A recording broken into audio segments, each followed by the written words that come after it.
কই গো, বলছি দুর্গাপুজো তো চলে এসেছে, এবারে বাজারে সব থেকে দামি যে বেনারসিটা এসছে না, সেটা কিন্তু তুমি আমাকে কিনে এনে দেবা। আর যদি না দিই? না দিলে আর কি করব, ভাতে ইঁদুর মানে বিষ মাখিয়ে খাইয়ে দেব।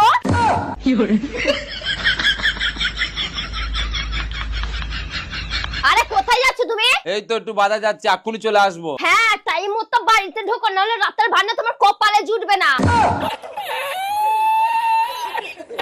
যত সব। কই গো, এই নাও তোমার জন্য কেক নিয়েছি, কেক খাও। ও মা, তুমি আমার জন্য কেক নিয়ে এসছো?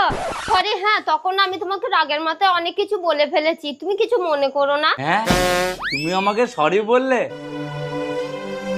আচ্ছা ঠিক আছে, আমি অন্য কেক নিয়ে আসি একটা। হ্যাঁ আরে না না, এই কেকটা খুব সুন্দর, আর অন্য আনতে হবে না, এটাই থাক। আরে না না, তুমি বুঝছো না, আমি গিয়ে অন্য একটা কেক নিয়ে আসি, এর থেকেও ভালো নিয়ে আসবো। আরে না বলছি না, এই কেকটা খুব সুন্দর, এটাই থাক, তোমাকে আর আনতে হবে